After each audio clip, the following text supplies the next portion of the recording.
Not only did the Red Sox make a huge roster decision in terms of their rotation in this series, they also did it all while the Red Sox rookies beat up on the Seattle Mariners.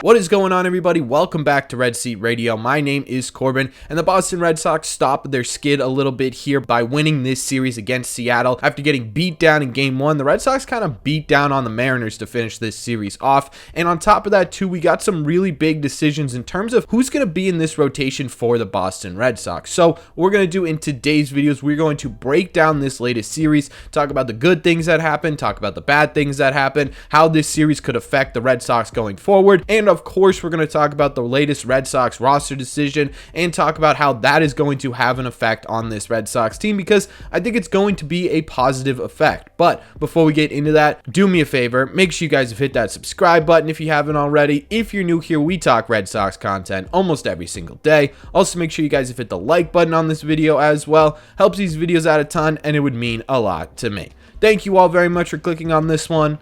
Let's get into it.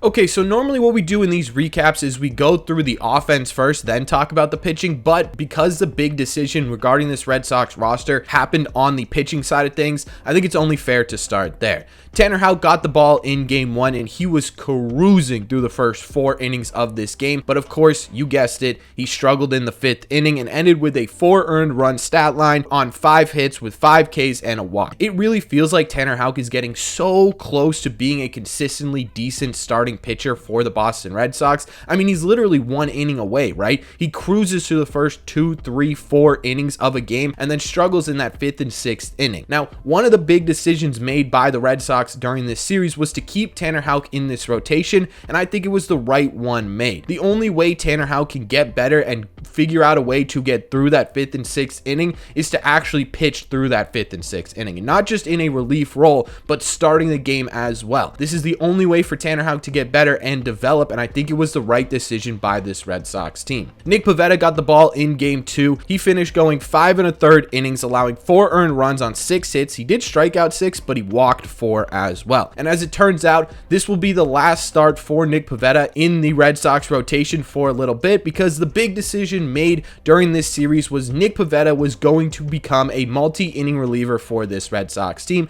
and in my opinion, this was exactly what needed to happen. With Paxton back and pitching the way he pitched in the first game, we'll see kind of how he does against San Diego. With Whitlock coming back, someone needed to go, and Nick Pivetta to me was the most logical choice. Now, Nick Pivetta does have value for this Red Sox team, but when you take a look at the Red Sox rotation right now, you have to look at their potential, their ceilings, right? Nick Pivetta had the lowest ceiling on this team right now, and he hadn't been improving this year. In fact, he'd been regressing all year long. So in my opinion, yeah, this is the right move for the Red Sox. The big question now with Nick Pivetta is he going to shoot himself in the foot mentally in this bullpen, or is he going to battle his way in this bullpen, become a legitimate reliever type for this Red Sox team, help this team be competitive and win, and maybe even earn himself back a spot in this rotation? That to me is the biggest question surrounding Nick Pivetta. It's how is he going to handle this mentally, because I think physically his stuff kind of plays for a bullpen role, right? When he's starting, that fastball sits around 93, 94 miles an hour. In the bullpen, he could probably get that up to 96, 97. With that curveball, he could be really effective.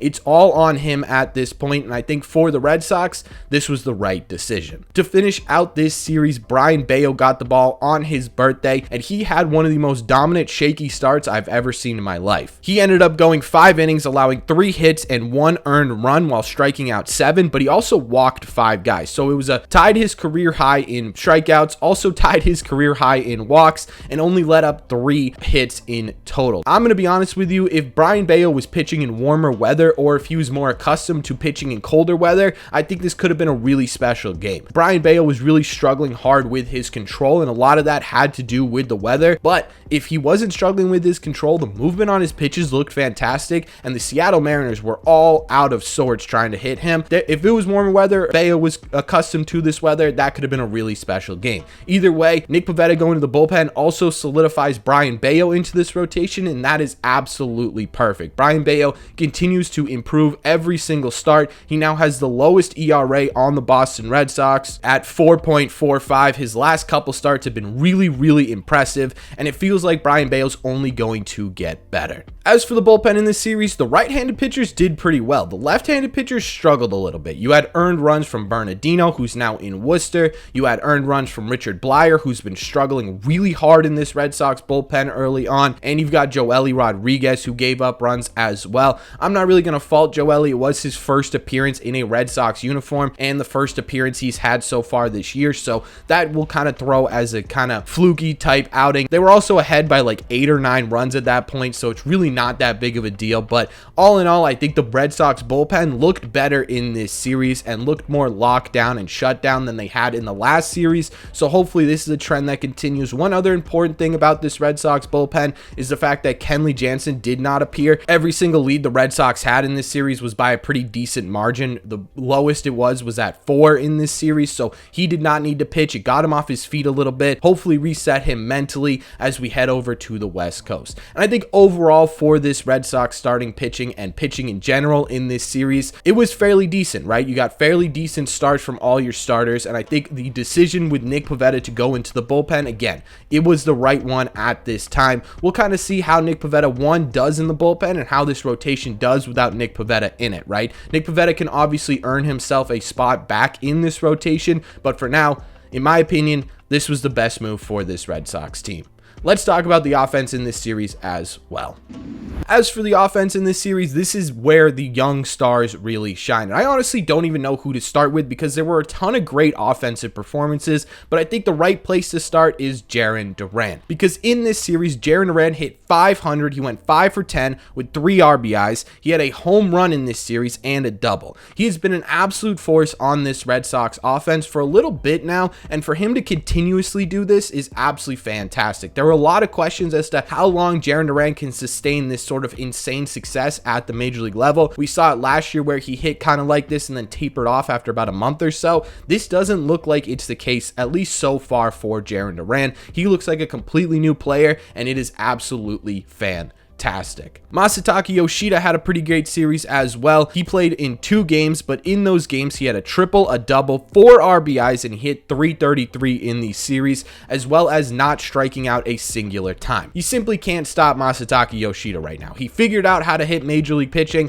and he's going on a rampage. He is up to a 136 OPS plus, meaning he is right now 36% more productive than the average player in Major League Baseball. Tristan Casas smashed a home run in this series. It was his only hit, but he's still hitting above 300 for the month, and the contact he's making right now is much better than we've seen in the past. It's a lot more hard hit line drives. It's a lot more deep flyouts, and that's kind of exactly what we were expecting from Tristan Casas. Those hits will start to fall, and I said at the beginning of the month that this could be the Tristan Casas breakout month. It's looking like that may be the case. And I know this video is highlighting the young stars of this Red Sox team and how much they dominated the Seattle Mariners, but we do need to talk about some older veterans as well. One of them being Justin Turner, who had an absolutely monster series in this Mariners series. He ended up going 5 for 13 in this series. He hit home runs in the second and third game, and he ended with 4 RBIs. He really was sort of the spark plug for this Red Sox offense in this series.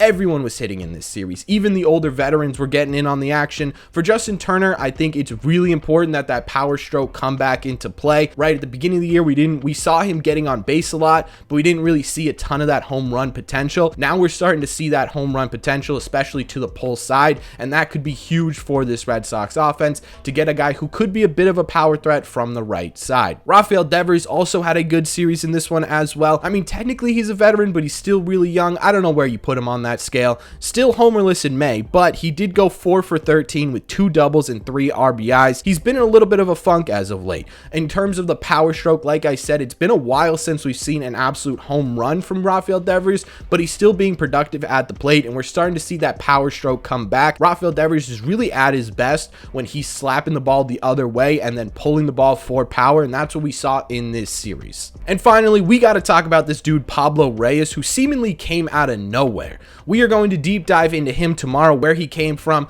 how he could be productive for this Red Sox team. But in this series, he went 5 for 13 with a hit in every single game. He also had a 4 RBI game in the last game of this series with 2 doubles. For him to come in and be this productive at the plate while giving you pretty elite defense on the field, this is absolutely a massive awakening for this Red Sox team, and he could be a big part of it going forward depending on how guys are coming back from injuries. But again, we'll get more into that tomorrow. Overall, in terms of this offense, this is exactly what this Red Sox team needed, right? This Red Sox offense has been sort of the driving force for this Red Sox team and their success early on in the 2023 season. So it only makes sense that in order to right the ship, the Red Sox offense needed to come back alive, and that's exactly what they did in this series. And I think overall, in terms of this series, it was an overall success, right? You win the series 1, which is always fantastic. The offense comes back to life, which is exactly what you needed going into a long West Coast road trip against some fairly decent pitching, I would say. I wouldn't say great pitching right now, but the Arizona Diamondbacks have some great pitching. The Angels have some decent pitching. And the Padres are struggling pitching-wise.